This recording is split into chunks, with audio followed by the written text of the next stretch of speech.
Hello दोस्तों, तो एक बार फिर से स्वागत है हमारे मेगा माइंड आर्ट्स क्लासेस में। तो दोस्तों आज हम बात करेंगे 2010 के पॉलिटिकल साइंस के वो सारे ऑब्जेक्टिव पेपर जो बाबू आपके 2010 के एग्ज़ाम में आ चुके हैं। ध्यान रखिएगा और आपको पता होना चाहिए आर्ट्स के क्वेश्चन प्रीवियस ईयर एग्जाम में दोहराते हैं और चांसेस बहुत ज़्यादा होता है दोहराने की। तो बाबू आज हम बात करेंगे 2010 के पॉलिटिकल साइंस के ऑब्जेक्टिव पेपर। और बाबू इससे पहले 2009 का पेपर अपलोड हो चुका है। आपको डिस्क्रिप्शन बॉक्स में इसका लिंक दे दिया गया है, आप इस लिंक को फॉलो करके उस वीडियो को देख लीजिए, तब आप 2010 का वीडियो देखिए, क्योंकि अधिकतर क्वेश्चन वहाँ से 2010 में पूछे गए हैं। ध्यान रखिएगा।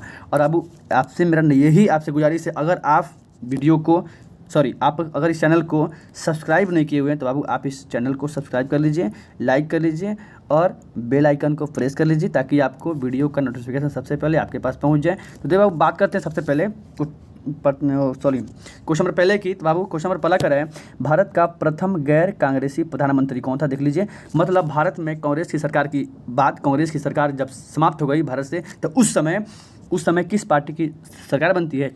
तो वो हम बताए थे 2009 का वीडियो, 1977 में जनता पार्टी की सरकार बनती है और बाबू प्रथम प्रधानमंत्री मोरारजी देसाई को बनाया जाता है। ये क्वेश्चन बन चुका है इसके आंसर कि भारत का प्रथम प्रधानमंत्री कौन थे? तो मोरारजी देसाई थे। 1977 में जनता पार्टी की सरकार बनती है और भारत के प्रथम गैर कांग्रेसी बाबू प्रधानमंत्री मोरारजी देसाई बनते हैं। अगला क्वेश्चन कर रहे हैं, कौन सैनिक गठबंधन सोवियत संघ अर्थात रूस से संबंधित है? तो देख लीजिएगा, सोवियत संघ रूस से संबंधित यहाँ संगठन की बात कर रहे हैं। तो यहाँ जो नाटो है, ये जो सीटो है, ये सेंटो है, ये तीन अमेरिका के क्या बाबू? अमेरिका के सैनिक संगठन है। ध्यान रखिएगा, ये अमेरिका के सैनिक संगठन है। इसमें जो बच गया वार्सा पैक्ट बाबू, ये वार्सा पैक्ट सोवियत संघ, जब 25 दिसंबर 1991 को सोवियत संघ का बाबू विघटन हुआ, तो उस समय सोवियत संघ द्वारा अनेक प्रकार के सैनिक गुट बनाए गए, जिसमें से वार्सा पैक्ट था, ये एक समझौता था, और सेंटो, सीटो, नाटो, ये तीन ऐसी संस्थाएं हैं जो अमेरिका का एक सैनिक संगठन है। ध्यान रखिएगा। अब अगला क्वेश्चन है, किस विचारधारा से भूमंडलीकरण? हमको बता दिए हैं 2009 के पेपर में ही कि भूमंडलीकरण का शाब्दिक अर्थ उदारवाद होता है। उदारवाद होता है बिना बिना किसी झोल तोल का व्यापार को बढ़ावा देना, दुनिया में विश्व की देशों को एक साथ रहने की प्रवृत्ति को बढ़ावा देना, इसे बोलते हैं उदारवाद अर्थात भूमंडलीकरण। अगला क्वेश्चन है 4 नंबर क्वेश्चन है, भारत विविधता में एकता का देश है, किसने कहा था? मतलब इसमें ये कह रहा है भारत में अनेक प्रकार के कई प्रकार के जाति, धर्म और अनेक प्रकार के लोग निवास करते हैं, लेकिन सभी के अंदर एक तरह की भावनाएं हैं और सभी एक एकता के सूत्र में बंधे हुए हैं। यह कथन पंडित जवाहरलाल नेहरू के द्वारा दिया गया था। क्वेश्चन बन चुका। तो क्वेश्चन आपसे पूछेगा, भारत में विविधता में एकता है, यह कथन किसका है? तो पंडित जवाहरलाल नेहरू का है, जो बाबू 1947 में भारत के प्रथम प्रधानमंत्री का पद ग्रहण किए हुए थे। ध्यान रखिएगा। अगला क्वेश्चन है, भारत में हरित क्रांति के जनक कौन माने जाते हैं? तो हम अभी बता दिए 2009 के वीडियो में, भारत में हरित क्रांति के जनक MS स्वामीनाथन को माना जाता है। हरित क्रांति का मुख्य उद्देश्य था खाद्यान्न फसलों में वृद्धि करना, ठीक है ना, खाद्यान्न फसलों में वृद्धि करना, जैसे धान, गेहूँ, चावल, इस सब चीज़ों में वृद्धि करना। और ये 1967 में 67 से 68 में शुरू किया गया एक आंदोलन था, एक वो योजना था जिसे हरित क्रांति के नाम से जाना गया। इसके बाबू संस्थापक, इसके जनक MS स्वामीनाथन को माना जाता है। अगला क्वेश्चन है, संयुक्त राष्ट्र संघ की स्थापना कब हुई थी? ये अभी 2009 का वीडियो, हम बार बार इसलिए बोल रहे हैं 2009 का वीडियो, क्योंकि बाबू 2009 के वीडियो में हम बता चुके हैं 1945 में 24 अक्टूबर 1945 को संयुक्त राष्ट्र संघ की स्थापना हुई। इसके बाबू लगभग प्रमुख तौर पे 6 अंग हैं और इसकी बाबू सुरक्षा परिषद में क्या बोले, सिक्योरिटी काउंसिल में, सुरक्षा परिषद में कुल 15 मेंबर हैं, जिसमें से 10 टेम्पोररी हैं, अस्थाई हैं, और बाबू 5 अस्थाई हैं। ये ध्यान रखिए, भी क्वेश्चन पूछा हुआ है कि संयुक्त राष्ट्र संघ की सुरक्षा परिषद में कुल कितने अस्थाई मेंबर हैं? तो 5, और कुल कितने अस्थाई हैं? 10, और कुल कितने हैं? तो दोनों मिलाकर 15। ध्यान रखिएगा। इस तरह से इसका आंसर होगा 1945, 24 अक्टूबर 1945। अगला क्वेश्चन है, संयुक्त राष्ट्र संघ के वर्तमान में महासचिव कौन है? अभी की अगर बात करेगा तो अभी के बाबू इसका महासचिव एंटोनियो गुटेरेस हैं। अगर अभी की बात कर रहा है तो बाबू इसके प्रथम अध्यक्ष त्रिगवेली थे, ठीक है ना, त्रिगवेली थे। ध्यान रखिए, ये भी क्वेश्चन बन चुका है। संयुक्त राष्ट्र संघ के प्रथम अध्यक्ष कौन थे? तो त्रिवेली थे और अब अभी के कौन है, तो अभी को एंटोनियो गुटरेस हैं, ध्यान रखिएगा। अगला क्वेश्चन है क्वेश्चन नंबर 8, सुंदरलाल बहुगुणा, देख लीजिए कर है सुंदरलाल बहुगुणा किस आंदोलन से संबंधित हैं, तो हमने बताया था 1973 में, ठीक है, चिपको आंदोलन की शुरुआत की गई थी। पेड़ों से चिपक कर पेड़ों को बचाना था, वनों की कटाई को रोकना था, महिलाएं पेड़ों से चिपक कर पेड़ों की रक्षा की, और यह आंदोलन उत्तराखंड के गढ़वाल जिले में, कहाँ से, उत्तराखंड के गढ़वाल जिले में शुरू किया गया आंदोलन था। इसके संस्थापक, इसके जनक और इससे संबंधित कौन हैं, तो बाबू इनसे संबंधित हैं सुंदरलाल बहुगुणा, क्योंकि सुंदरलाल बहुगुणा के नेतृत्व में यह आंदोलन शुरू किया गया था। अगला क्वेश्चन है लिट्टे, न कि लिट्टी, लिट्टी चोखा नहीं, लिट्टे जो बाबू आतंकवादी एक संगठन है और यह श्रीलंका में सक्रिय है, ध्यान रखिएगा, ठीक है, एक मिनट, ठीक है ना, ये क्वेश्चन बन चुका है। लिट्टे कहाँ का बाबू आतंकवादी संगठन है, तो बाबू लिट्टे श्रीलंका का एक आतंकवादी संगठन है, ध्यान रखिएगा। अगला क्वेश्चन है 1974 में भारत ने अपना पहला परमाणु परीक्षण कहाँ किया। देखिए जब बात हो रही हो बाबू 1974 की, तो यहाँ बात होगा 1998 की भी, क्योंकि बाबू 1974 में इंदिरा गांधी की सरकार, देख लीजिए इंदिरा गांधी की सरकार थी और इंदिरा गांधी भारत की प्रधानमंत्री थी, और इंदिरा गांधी के द्वारा राजस्थान के पोखरण में, कहाँ बाबू, राजस्थान के पोखरण में प्रथम परमाणु परीक्षण किया गया था। ये क्वेश्चन पूछा जा चुका है कि भारत का प्रथम परमाणु परीक्षण कब किया गया था, तो बाबू 1974 में किया गया था। किसने किया था, इंदिरा गांधी ने किया था। कहाँ किया गया था, तो राजस्थान के पोखरण में किया गया था। हम यहाँ पे इसलिए बता दिए 1998 कि बाबू 1998 में अटल बिहारी वाजपेयी की सरकार थी और बाबू भारत के प्रधानमंत्री अटल बिहारी वाजपेयी थे, और उनके द्वारा 1998 में भारत का दूसरा परमाणु परीक्षण किया गया था, ध्यान रखिएगा। अगला क्वेश्चन है गोवा भारत संघ का राज्य कब बना। देखिए राज्य की बात करेगा तो 1987 होगा, लेकिन पुर्तगालियों ने बाबू गोवा पर अधिकार कब किया था, ये क्वेश्चन हिस्ट्री का है। पुर्तगालियों ने गोवा पर अधिकार 1510 में किया था, और पुर्तगालियों से बाबू गोवा को 1961 में आज़ाद करा दिया गया था। ये तीनों क्वेश्चन पूछा जा चुका है, ध्यान रखिएगा। अब अगर आपसे क्वेश्चन पूछेगा पुर्तगालियों ने गोवा पर अधिकार कब किया था, तो 1510 में। गोवा को पुर्तगालियों से कब आज़ाद करा लिया गया था, 1961 में। और बाबू गोवा भारत का राज्य कब बना था, 1987 में, ध्यान रखिएगा। अगला क्वेश्चन है योजना आयोग। अब देखो 2009 की वीडियो हम बताए थे 15 मार्च 1985 को, क्या बोले थे, हम बोले थे कि 15 मार्च 1950 को योजना आयोग का गठन किया गया, जिसके अध्यक्ष खुद प्रधानमंत्री होते हैं। लेकिन 2014 में जब मोदी जी की सरकार बनती है, तो मोदी जी ने योजना आयोग के स्थान पर बाबू क्या लगा दिया, नीति आयोग ला दिया। अब और वर्तमान में नीति आयोग काम कर रहा है, और योजना आयोग जो बना हुआ था वो एक गैर संवैधानिक निकाय है, गैर संवैधानिक संस्था है, ध्यान रखिएगा। अगला क्वेश्चन देखते हैं। अगला क्वेश्चन है नाटो। देखिए नाटो की स्थापना, ये कोई नटुरा नहीं है, नाटो है। नाटो मतलब N से नॉर्थ, A से अटलांटिक, T से ट्रीटी, O से organisation, North Atlantic Treaty Organisation, अर्थात इसका ये फुल फॉर्म हुआ।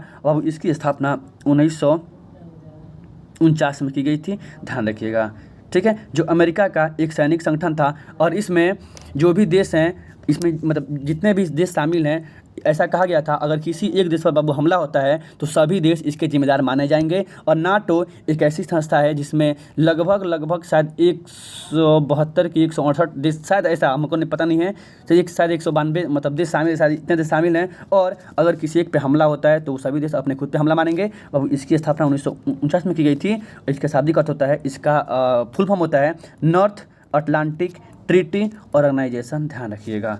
अगला क्वेश्चन है कांग्रेस का विभाजन किस वर्ष हुआ था। हम बताए थे 1907 का सूरत अधिवेशन, जब कांग्रेस दो भागों में बट गया था, नरम दल गरम दल। लेकिन यहाँ बात कर रहे हैं ये फूट पड़ा हुआ था, यहाँ कर कांग्रेस का विभाजन कब हुआ था, अब कांग्रेस का विभाजन 1969 में हुआ था। और इसी समय इंदिरा गांधी की सरकार द्वारा 14 गो बड़े बैंकों का क्या किया गया, राष्ट्रीयकरण किया गया था, ध्यान रखिएगा। अगला क्वेश्चन है सूचना का अधिकार अधिनियम किस वर्ष लागू हुआ। बल्ले बल्ले है, बता दिए हैं बहुत पहले कि सूचना का अधिकार अधिनियम 2005 में लागू हुआ। और अब सूचना का अधिकार अधिनियम राजस्थान राज्य से संबंधित है, ये भी बता चुके हैं, ध्यान रखिएगा। अगला क्वेश्चन है सोवियत संघ के विघटन के बाद रूस का प्रथम निर्वाचित राष्ट्रपति कौन बने थे। तो सबसे पहले आप ये हमको समझा दीजिए कि सोवियत संघ का विघटन कब हुआ। तो बाबू सोवियत संघ का विघटन 25 दिसंबर, हम बता भी दिए हैं 2009 का वीडियो में, 1991 में किया गया था। और 1991 के साथ ही शीत युद्ध का अंत हो गया। और रूस के प्रथम राष्ट्रपति बने थे गोरबाचोव। नाम है गोरबाचोव नहीं, मिखाइल गोरबाचेव, ठीक है ना, ध्यान रखिएगा। अगला क्वेश्चन है भारतीय राष्ट्रीय कांग्रेस के संस्थापक, बल्ले बल्ले है, ये तो बच्चा बच्चा जानता होगा, हम पढ़ा दिए हैं हिस्ट्री में भी कि भारतीय राष्ट्रीय कांग्रेस के संस्थापक ए.ओ. ह्यूम थे। और बाबू इसकी स्थापना 1885 में हुई थी। कहाँ पे? मुंबई में हुई थी। अगर आपसे ये पूछ दे इसकी प्रथम महिला अध्यक्ष, क्या बोले, प्रथम महिला अध्यक्ष कह दे तो क्या होगा? एनी बेसेंट, ध्यान रखिएगा। इसकी प्रथम महिला अध्यक्ष एनी बेसेंट, ये प्रथम महिला कहेगा, ये तो ये होगा एनी बेसेंट। वही कह दे प्रथम भारतीय महिला कह दे, प्रथम भारतीय महिला एग्जाम में तो होगा सरोजिनी नायडू, ध्यान रखिएगा। अगला क्वेश्चन देख लीजिए। अगला क्वेश्चन है आपका 10 सूत्री कार्यक्रम, क्या करें? 10 सूत्री कार्यक्रम किसके द्वारा शुरू किया गया था? तो बाबू इंदिरा गांधी की सरकार थी उस समय, 1974-75 की बात है। इंदिरा गांधी की सरकार थी, पीएम यही थी और इनके द्वारा 10 सूत्रीय कार्यक्रम की शुरुआत की गई थी। अगला क्वेश्चन है 1975 में आपातकाल की घोषणा करने वाले भारतीय राष्ट्रपति का क्या नाम है? अब देख लो 1975 की बात हो रही है, अभी हम बता भी दिए हैं कि 1975 में इंदिरा गांधी भारत की पीएम थी और वो राष्ट्रपति फखरुद्दीन अली अहमद थे। यही यहाँ क्वेश्चन पूछा हुआ है कि 1975 में आपातकाल की घोषणा करने वाले भारतीय राष्ट्रपति का क्या नाम है? तो फखरुद्दीन अली अहमद, ध्यान रखिएगा। अगला क्वेश्चन है 6 दिसंबर 1992 को निम्न में से कौन सी घटना हुई? तो ध्यान रखिएगा अभी जो अयोध्या मंदिर बना हुआ है, ठीक, ध्यान रखिएगा, उसी 6 दिसंबर 1992 को ही उसी दिन बाबरी मस्जिद का विध्वंस किया गया था। इस तरह से इसका आंसर होगा बाबरी मस्जिद। क्या होगा इसका आंसर? बाबरी मस्जिद होगा, ध्यान रखिएगा। और यहाँ बात करें जनता पार्टी की तो बकलोल जनता पार्टी 1977 में बनी हुई थी। इसके प्रथम प्रधानमंत्री मोरारजी देसाई थे जो गैर कांग्रेसी पीएम थे। तो बच्चों आप लोग से बस यही हाथ जोड़ के मेरा गुजारिश है, अगर आप वीडियो को अभी तक सब्सक्राइब नहीं किए हुए तो आप इसको सब्सक्राइब कर दीजिए, बेल आइकन को दबा दीजिए ताकि वीडियो का नोटिफिकेशन सबसे पहले आपके पास पहुंचे। और अब हाथ जोड़ के आपसे निवेदन है मेरा कि आप में से मेरा निवेदन है हाथ जोड़ के कि आप इस चैनल को अधिक से अधिक दोस्तों में शेयर कीजिए, वीडियो को शेयर कीजिए ताकि इससे हमको भी फायदा मिल सके, ठीक है ना। अगला क्वेश्चन कर रहे हैं शीत युद्ध के संबंध में, देखिए शीत युद्ध, कोल्ड वार, शीत युद्ध के संबंध में कौन सा कथन सही नहीं है? तो कह रहे हैं दोनों महाशक्तियाँ मतलब अमेरिका और रूस के बीच विचारों की होड़, ये तो सही लग रहा है। अमेरिका और सोवियत संघ और उनके मित्र देशों के बीच प्रतिस्पर्धा, ये भी सही लग रहा है।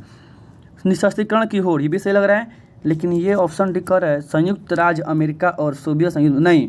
कोल्ड वार नहीं। कोल्ड वार जब 1945 में शुरू हुआ था तो 1945 में अमेरिका और रूस युद्ध में शामिल नहीं हुए थे, ध्यान रखिएगा। इस तरह से ऑप्शन डी इसका आंसर गलत होगा, ध्यान रखिएगा। कोल्ड वार 1945 से शुरू हो गया था और इसको बोलते हैं शीत युद्ध या इसको बोलते हैं इंग्लिश में कोल्ड वार, जो 1991 में ख़त्म हो गया था।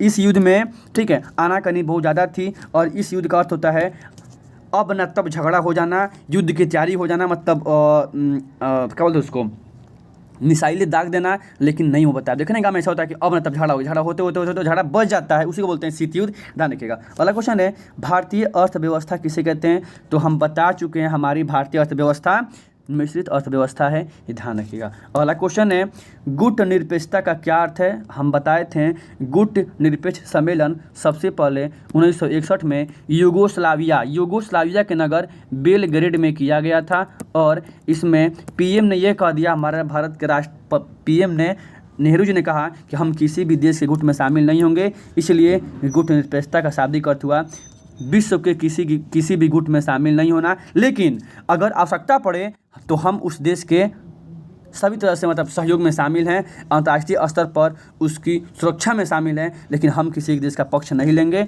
ध्यान रखिएगा। अगला क्वेश्चन है संपूर्ण क्रांति का नारा किसने दिया था? तो बच्चा जानता है, हम पढ़ा भी दिए हैं कि 1974 में जयप्रकाश नारायण के द्वारा पटना से छात्र आंदोलन अथवा संपूर्ण क्रांति का आंदोलन किया गया था, नारा दिया गया था, ध्यान रखिएगा। अगला क्वेश्चन है भारत में लौह पुरुष की संज्ञा किसे दी गई है? तो आयरन मैन ऑफ इंडिया। जब भी बात करेगा आयरन मैन ऑफ इंडिया तो भारत के प्रथम गृह मंत्री जो सरदार वल्लभ भाई पटेल थे, इन्हें ही लौह पुरुष की संज्ञा दी गई, ध्यान रखिएगा। अगला क्वेश्चन है, भारत के प्रथम राष्ट्रपति कौन है? तो हमको नहीं पता है भारत के प्रथम पीएम कौन है, प्रथम राष्ट्रपति कौन है, बिहार के प्रथम सीएम कौन है, ये बच्चा जानता होगा, आप ध्यान रखिएगा, हमको नहीं पता है। अगला क्वेश्चन है, विश्व मानव अधिकार दिवस कब मनाया जाता है? तो बाबू विश्व मानव अधिकार दिवस 10 दिसंबर को मनाते हैं। इससे संबंधित एक संस्था है, उस संस्था का नाम है एमनेस्टी इंटरनेशनल। क्या चीज़?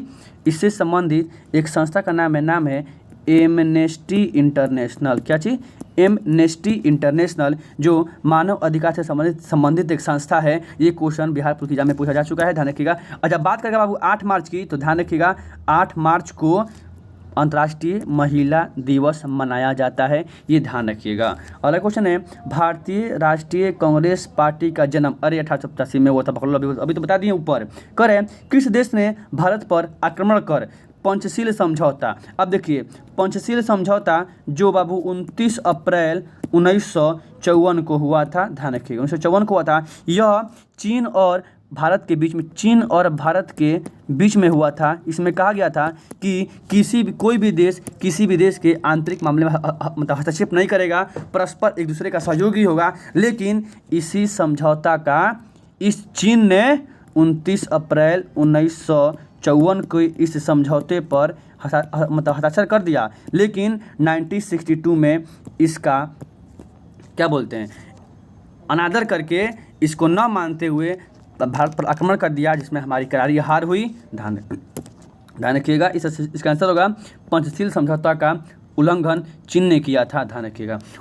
अगला क्वेश्चन है, शिमला समझौता जो 3 जुलाई 1972 को किसके द्वारा इस पर किया गया हस्ताक्षर? तो ये पूछेगा पहली बात, तो अब ध्यान रखिएगा, उस समय जुल्फ़िकार अली भुट्टो और इंदिरा गांधी की सरकार थी। भारत में इंदिरा गांधी की सरकार थी और जुल्फ़िकार अली भुट्टो पाकिस्तान के राष्ट्रपति थे। इन दोनों के बीच शिमला समझौता पर क्या किया गया? साइन किया गया, क्योंकि 1972 में जो भारत पाकिस्तान युद्ध हुआ था, उस युद्ध में पाकिस्तान की करारी हार हुई थी, ध्यान रखिए। अगला क्वेश्चन है, गरीबी हटाओ नारा किसने दिया था? तो बच्चा जानता है, गरीबी हटाओ नारा इंदिरा गांधी की सरकार द्वारा दिया गया था 5वीं पंचवर्षीय योजना के दौरान। अगला क्वेश्चन है, स्टालिन का संविधान, रूस का एक राष्ट्रपति था, नाम था स्टालिन, उसने 1924 में एक संविधान बनाया जो लागू किया गया, इसका आंसर 1924 होगा। अगला क्वेश्चन है, यूरोपीय संघ की स्थापना कब हुई थी? 57 में, ध्यान रखिएगा, हम पढ़ा भी चुके बहुत पहले। करें, दक्षेक्स मतलब सार्क अथवा SAARC मतलब south Asian association religion for corporation, इसका ये अर्थ हुआ, अर्थात इसका अर्थ ये भी हुआ दक्षिण एशियाई क्षेत्रीय सहयोग संगठन। और बाबू इसकी स्थापना 1985 में की गई थी, जिसमें लगभग दक्षिण एशिया के सभी देश शामिल थे और सबकी सुरक्षा करने की इनकी जिम्मेदारी थी, इसलिए इसकी स्थापना पूछा हुआ है 1985 होगा। इसका हम जब एग्ज़ाम दिए थे 2017 में, तो इसका पूछा हुआ था फुल फॉर्म। सार्क का पूरा नाम लिखें तो लिखिएगा साउथ, देख लीजिए,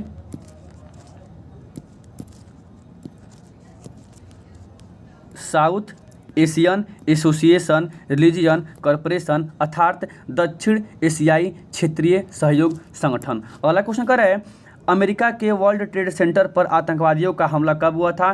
तो 11 सितंबर 2001 को अमेरिका के वर्ल्ड ट्रेड सेंटर पर, विश्व व्यापार संगठन पर हमला किया गया था, जो अमेरिका का सबसे बड़ा हमला माना जाता है। अगला क्वेश्चन है, भारत का वायु प्रदूषित नगर कौन है? तो मुंबई भी है, कोलकाता भी है, कानपुर भी, इनमें से सभी को ध्यान रखिएगा। अगला क्वेश्चन है, निम्नलिखित में से कौन सा राज्य नहीं है भेड़ों कहीं का? अमेरिका राज्य थोड़ी है, नेपाल राज्य थोड़ी है, ये राज्य थोड़ी है, बिहार राज्य नहीं है, बात खत्म है। अगला क्वेश्चन है, छात्र आंदोलन की शुरुआत कहाँ से हुई थी? अरे बिहार से हुई थी, बिहार के पटना से हुई थी, अभी तो बढ़ा भी दिए हैं, जयप्रकाश नारायण ने शुरू की थी।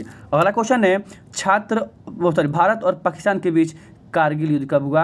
ऑफलाइन क्लास में हम पढ़ा चुके हैं, कारगिल युद्ध 1999 में हुआ, जिसमें हम जीत चुके थे। अगला क्वेश्चन है, अंतर्राष्ट्रीय महिला दिवस, आप इसका आंसर कमेंट बॉक्स में दीजिए कि बाबू अंतर्राष्ट्रीय महिला दिवस कब मनाया जाता है। और बाबू आपसे जाते समय मेरा ये बस यही गुजारिश है, बाबू आप वीडियो को अधिक से अधिक शेयर कर दीजिए, सब्सक्राइब कर दीजिए, क्योंकि मेरा तो यही पर्पस है ना कि वीडियो को आगे बढ़ाना, ठीक है ना। ध्यान रखिएगा, आप मेरा हेल्प कीजिए, हम आपको एग्जाम पूरे पास कराएंगे 110%। बाबू जय हिंद, जय भारत।